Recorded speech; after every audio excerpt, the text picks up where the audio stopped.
का मक्की वैश्विक आतंकी घोषित, यानी पाकिस्तान का मक्की वैश्विक आतंकी घोषित का क्या मतलब है समझिए। बहुत सिंपली समझना है।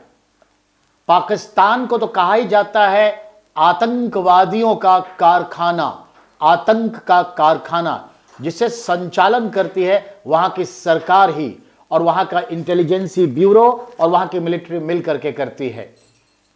ध्यान में रहे, पूरी दुनिया आतंकवाद से ग्रस्त है, अमेरिका से लेकर के न्यूजीलैंड तक, कनाडा से लेकर भारत। हां, दक्षिण अमेरिका देश में जो है अलग तरह का उग्रवाद है, टेररिज्म कम है, बाकी सभी द्वीप में टेररिज्म बहुत ज्यादा है। महाद्वीप में हमने लश्कर तैयबा के इस आतंकवादी के लिए बहुत साल पहले ही घोषणा की कि इसे जो है वर्ल्ड के खूंखार आतंकवादियों के लिस्ट में डाल दें ताकि इस पर बैन लग जाए, और यूएनओ ने यह काम किया था। लेकिन सुरक्षा परिषद में इसे पास करने के लिए कम से कम तो 5 वीटो मेंबर का हां जरूरी है। भले पूरा का पूरा बहुमत मिलने के आसार हो, लेकिन अगर 5 वीटो नहीं है, एक भी ना कह दिया तो यह नहीं होगा पास। चाइना ने पिछली बार वीटो लगा दिया था, यानी डिनाई कर दिया था, पर इस बार उसने हां कर दिया। कुल मिलाकर के जो नई तस्वीर बनी समझिए उसको। तनुज बेटा वेलकम। ध्यान देना है, संयुक्त राष्ट्र सुरक्षा परिषद, यूनाइटेड नेशन सिक्योरिटी काउंसिल ने मंगलवार यानी कल लश्कर ए तैयबा के आतंकी अब्दुल रहमान मक्की को अंतरराष्ट्रीय आतंकियों की सूची में शामिल कर लिया। यह फंडिंग का काम करता और पाकिस्तान में रहता है और भारत के खिलाफ सारे आतंकी अंजाम के पीछे इसी का हाथ होता है।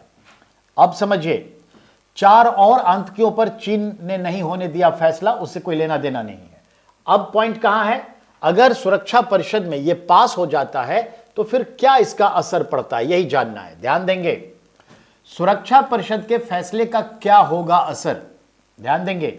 संयुक्त राष्ट्र के सभी सदस्य देशों को उनके खिलाफ कार्रवाई करनी पड़ती है।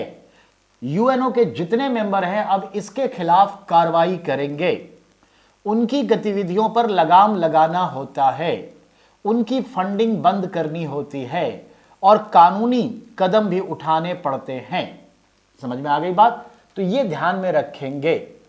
तो इसे मक्की को आतंकी लिस्ट में डाल दिया।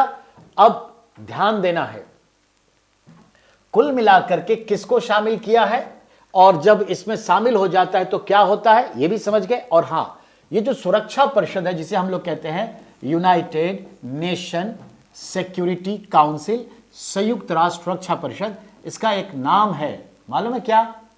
The soul of UNO.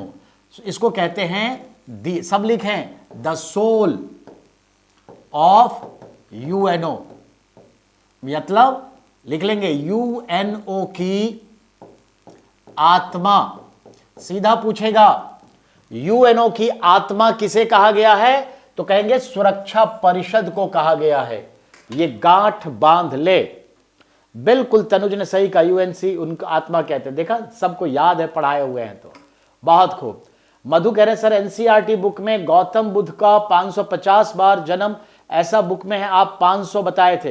हे बेटा, आप हमारे डायलॉग्स को ध्यान से सुना करिए। मैंने क्या कहा? 500 से अधिक, मैंने ये कहा। बहुत जगह क्वेश्चन 500 से अधिक लिख देगा, कहीं 550 दे देगा। 500 से अधिक जन्मों से वो गुजर के मनुष्य जन्म में आए। ये जातक कथा में है, जो सूत पीटक का हिस्सा है। मधुकांत, मेरे पिछले सारे जो भी आपके सामने में है क्लास दोबारा देख लीजिए और देखिए लिखा होगा 500 से भी ज्यादा। ठीक है, मैं सुनील सर हूं बेटा, अपने शब्दों पे मैं बहुत कायम रहता हूं। चलिए ओके, इसको डन करिए।